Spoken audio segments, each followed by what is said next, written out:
I'm Johnny Soper, executive producer of NDtv. NDtv had the opportunity to sit down with Father John Jenkins, the president of Notre Dame, for a 30-minute interview in which we featured the questions that were on your mind. Questions relating to diversity issues and free speech issues on campus, as well as questions about the future of Notre Dame, the rising costs of college tuition. We hope you enjoy the interview with Father Jenkins.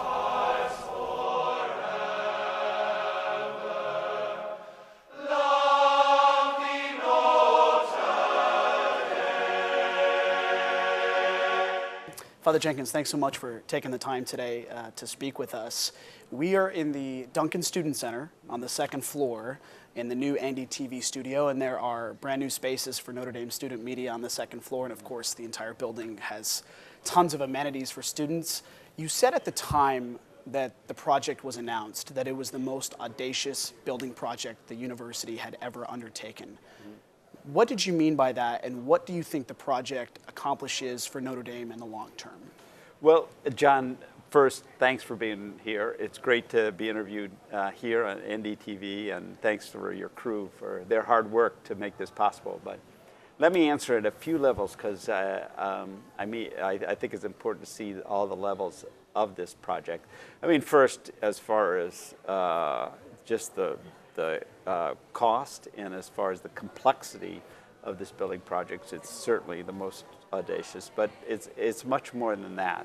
What we've tried to do here is we have wonderful facilities here for Student Center, for offices, for NDtv, Scholastic, many others, student government here. So we have that for our students, and a fitness facility, wonderful fitness facility here. So that's one thing.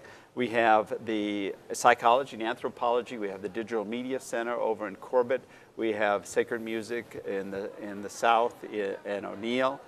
We have a great increase in kind of just the experience for our football games with the video board and just the additional seating or additional amenities there. So many individual things, but the most important thing, and this is what I want to emphasize, is the integration of all that. I mean, what we're about at Notre Dame is bringing a lot of different activities together in the life of the university, a life dedicated to education, to growth, to all the activities that involves, and it brings them together here in this building. So the building is a physical structure, but the physical structure is almost an expression of an aspiration, Sure. Aspiration to bring all this together in an enterprise that's unified, in a community that's one.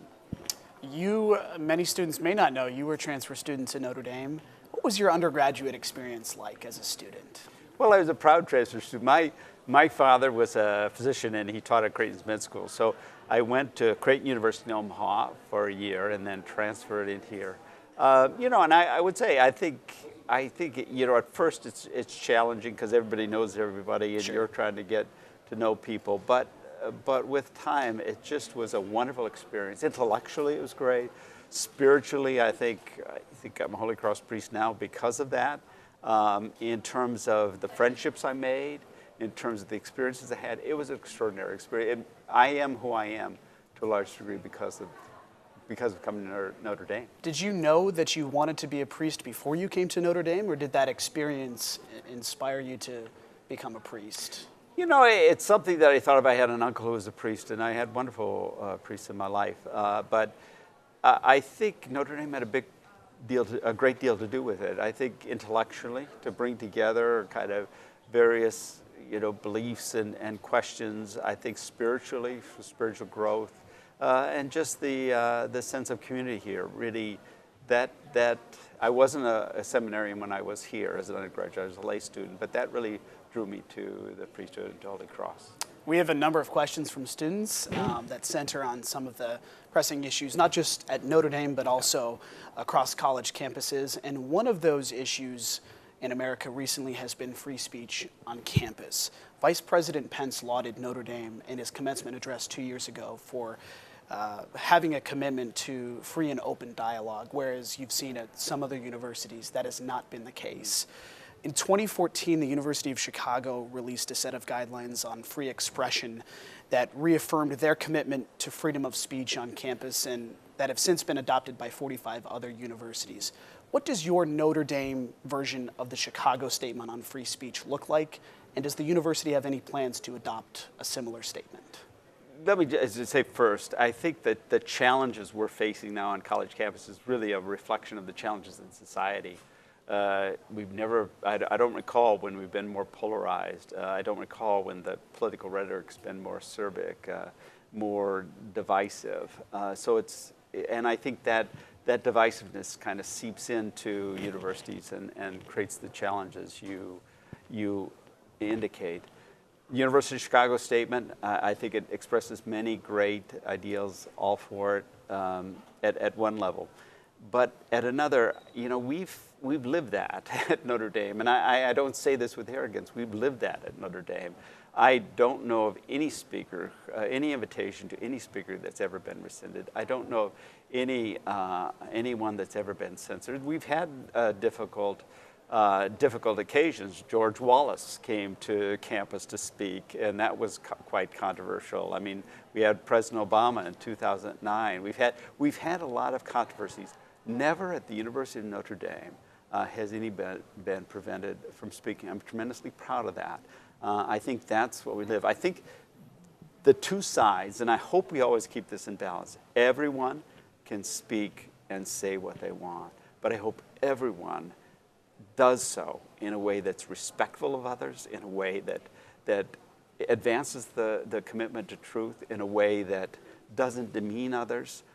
I'm not going to censor someone who doesn't do that, but I'm going to challenge them to do that. And I think that's the Notre Dame way, and I'm very proud of it, and I hope we continue it. That leads me into my next question, which is about the recent release of the results of the survey that was conducted last year on diversity and inclusion on campus. And in the survey, 47% of the people surveyed, about 2,400 students, said that they had experienced some negative interaction with another student, but that didn't rise to the level of official action. My question for you is, what is the balancing act like as a president of the university to keeping that commitment to open dialogue, but at the same time making sure that students do feel welcome and included, but are challenged in their principles? Because after all, that is what college is supposed to be for. We have to teach one another and teach everyone involved how to express opinions in ways that are challenging, in ways that are honest, in ways that are, don't pull punches, and yet don't demean other people, and people don't feel demeaned. Now, that's a tough thing, but it is the challenge we face, and we've got to do it. I have to do it as an administrator, as a teacher. Everyone has to do it, but I would just challenge students to do it with one another. I mean, look, disagree, and say what you think without reservation, but do it in a way that respects others and listen to other people. If we can do that, we can do something special at Notre Dame. And the survey indicated there are challenges, but you respond to challenges by working hard and focusing on them. We have a question from Daniel Shaw, who is a sophomore in Keenan Hall. And this question relates to the issue of transgender individuals on campus.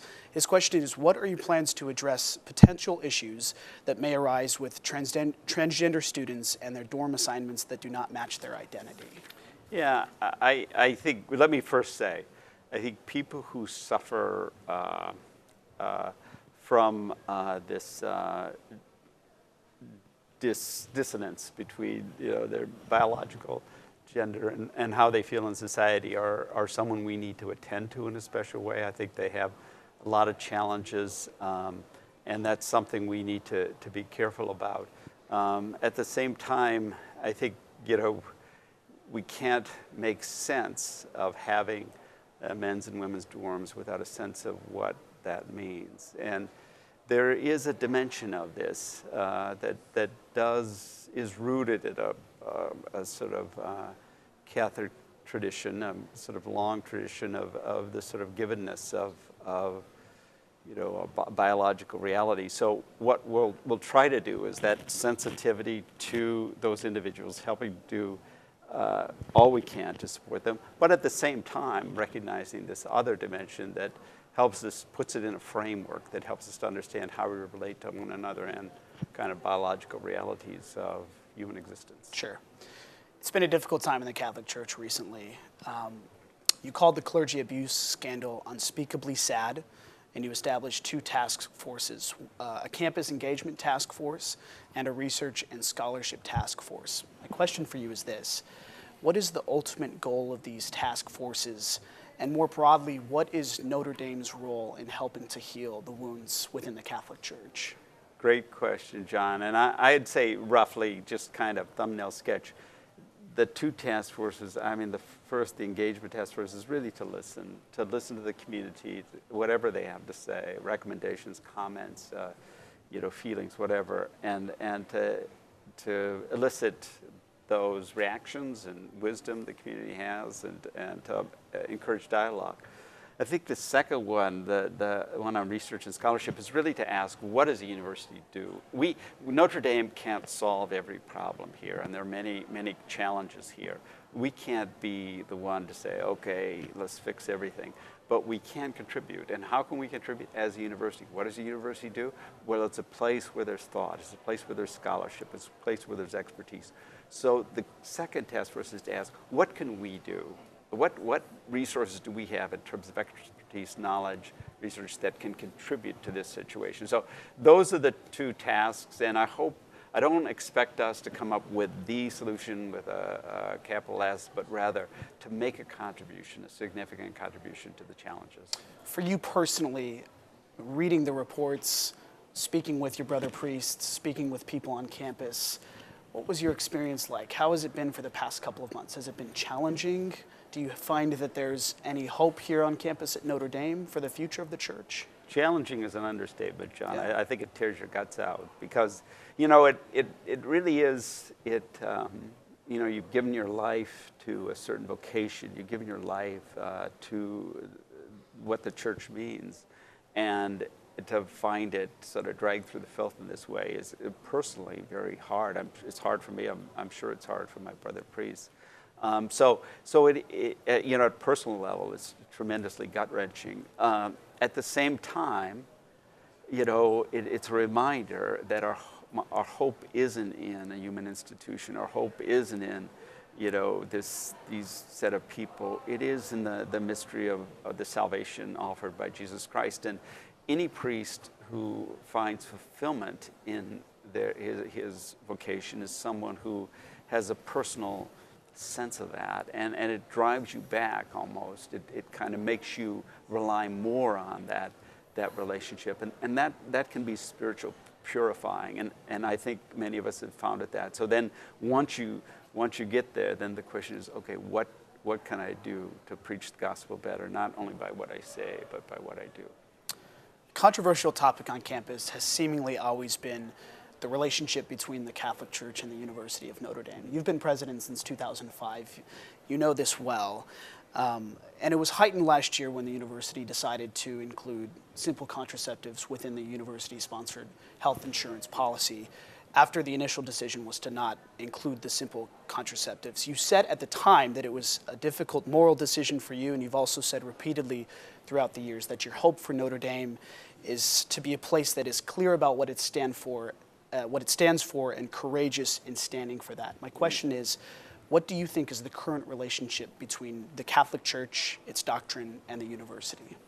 The Catholic Church is all of us, and so we're all trying to live as Christ calls us to live and do the best we can. And I just say about that, the complexity of it, there are a number of issues. One is the role of the government and religious freedom, and I think it was important. I felt it was important to kind of assert our freedom to do what we wanted, essentially, because I think once you kind of cede that freedom to government authority, you eventually lose it. So that's one dimension, to assert that.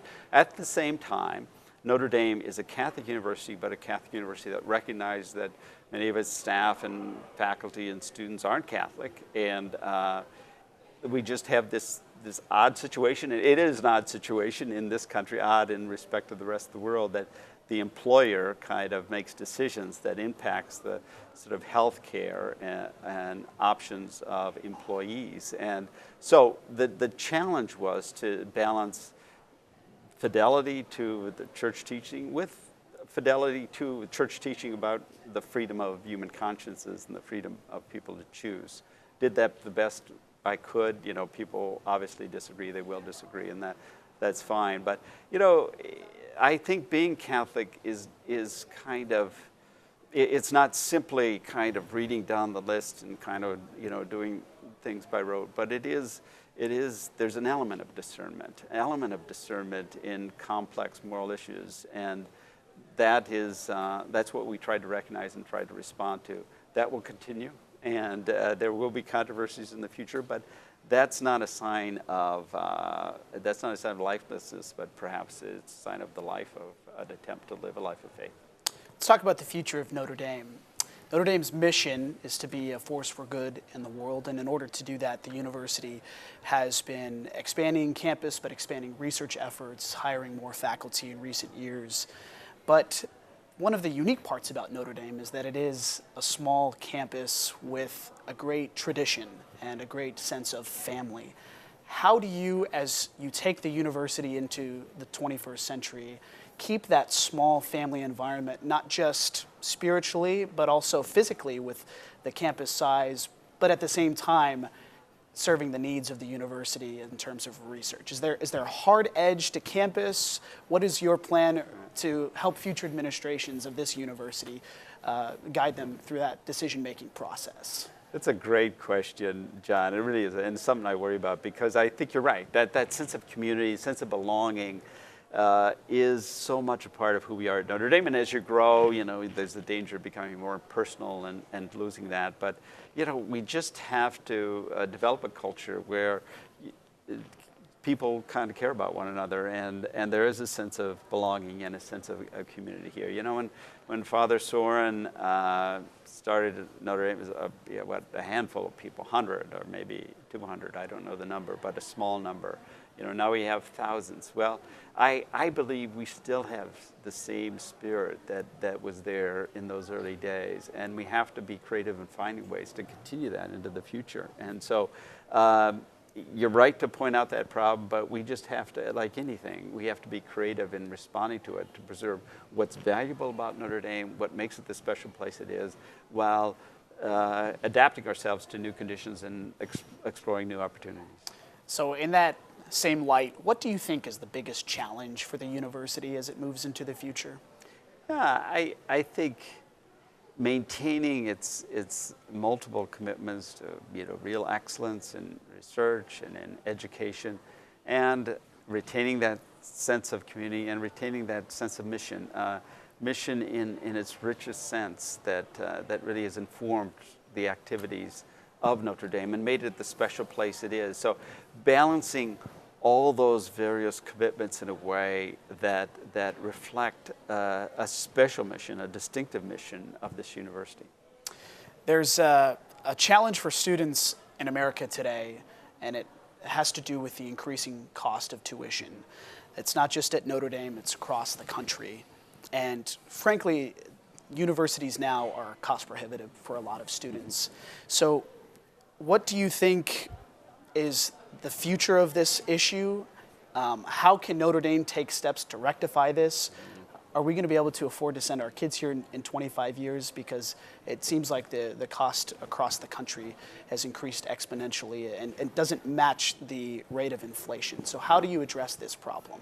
Well, it's a great question, and it is something I worry about. And in a way, it's a result of this pressure, this push for excellence at every level and giving the best possible education, which is not inexpensive. It's just not, and there's no two ways around it, with making it accessible. And so it is something we think a lot about. I never want a student who's admitted to Notre Dame not to come to Notre Dame because they simply can't afford it. Now, I understand there are sacrifices, but frankly, any economist will tell you the investment you make in an education is worth it. Anyone will I mean, there's little doubt to that.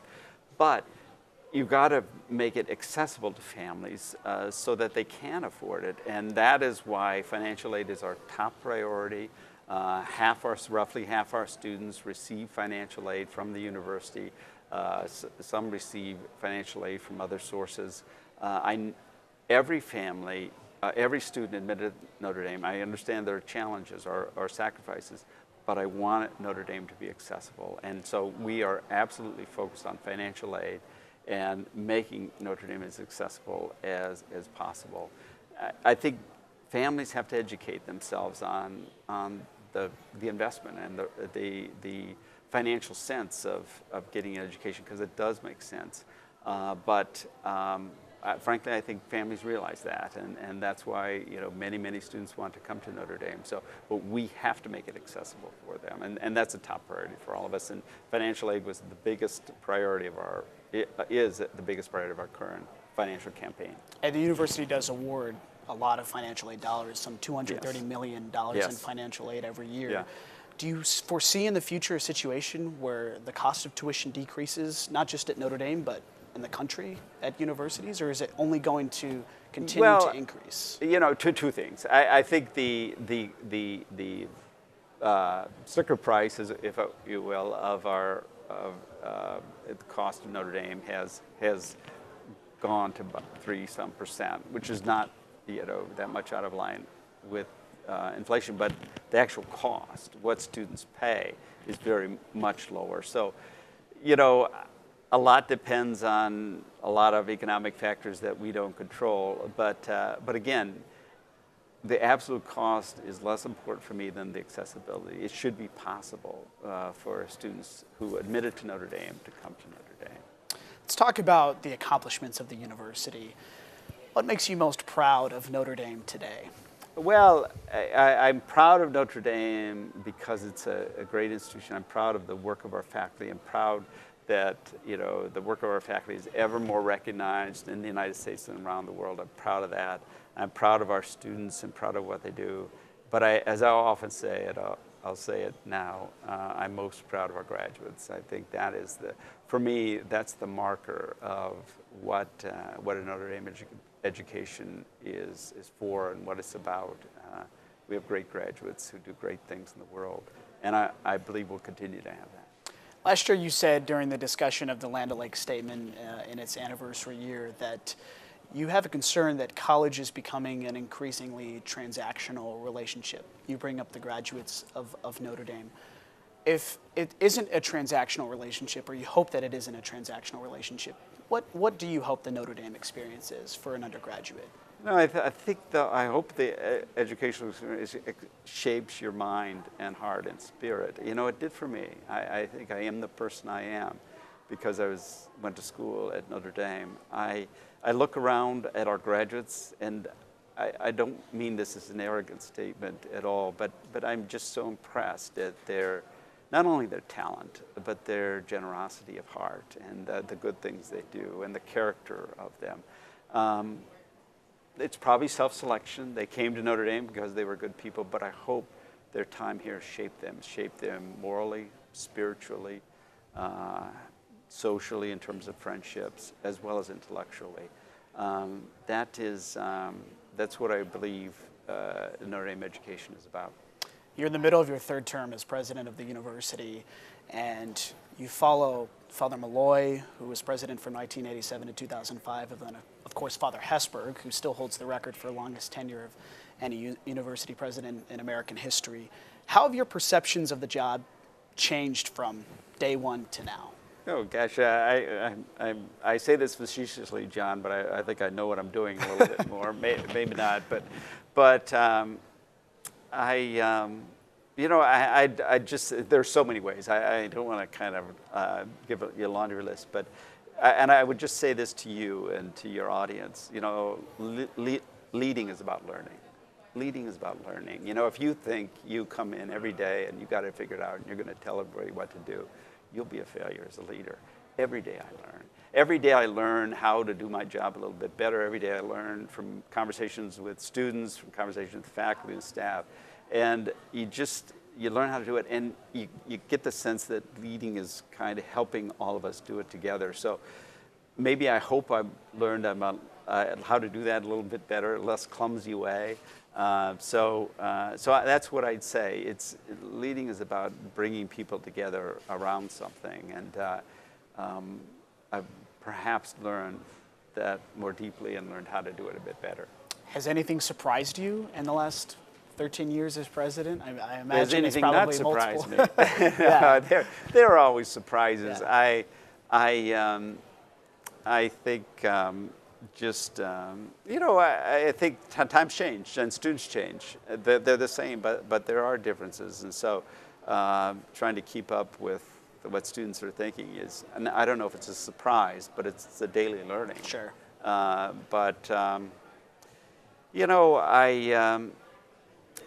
I just think maybe this didn't surprise me, but I'm more deeply convinced of the enduring value of Notre Dame and the importance of its calling, and I believe that, but I just believe it more deeply today. Yeah, I was just thinking that when you took the role of president, the iPhone hadn't even been invented yet. Isn't that crazy to think about that? It is, and now I have to dodge all these students looking at their iPhone, rather than looking ahead of them. And so it is a change. That's a good example. It's a good example of how that technological change, I think, changes the way students, young people relate to one another. Maybe all of us relate to one another, and that makes a difference. And you have to think about that as you're thinking about community and education and all that. And so it's a constant learning. Conversation is just about to wrap up, but I have to ask you. I can't let you go without asking you about the Fighting Irish football team. Here we are, 8-0, heading into November, which is an exciting time. Yeah. And there are some great matchups left ahead. We have the Shamrock Series at Yankee Stadium. First of all, are you a Yankees fan? Baseball fan? No, I wouldn't say that. Okay. I'm not opposed. I'm not a Yankees hater. Okay, there you go. All right. And then, of course, the season ends at USC. Mm-hmm. What are you looking forward to most? I know you're very busy on game days, especially here at Notre Dame, and you travel a lot for the games. So what most excites you about the rest of the season? It's a fun team to watch. Yeah. They play with spirit. They play together. And that's just a great thing. And that's why I'm proud that they're representing Notre Dame. I'd love to see them win out. I'd love to see them in the playoff. But it's even more important to me that they just play together and they're play in the way Notre Dame teams should. And if they do that, I'm a happy person. I'll be delighted if they win out, but nevertheless, I'm proud of the way they represent the university. It's been a lot of fun. Whatever happens, the ride this year has been a lot of fun for all of us students, especially seniors. So we're looking forward to the end of the year. Is there anything else that you want to say in the interview, something that we left out or that you want to say to the students? Let me thank you and thank all your crew here, because you do it voluntarily and you do an important job for the university. But I just say to your audience, the university is always a work in progress, and all of us are part of that work. And so, let's keep up the dialogue, let's keep up the questions, and let's keep working on making this place what it should be. And it's just an opportunity to talk to your audience and talk to you. So I just thank you for the opportunity. Thank you, Father Jenkins. Good It's been job. great. It's been a great time. Thanks a lot.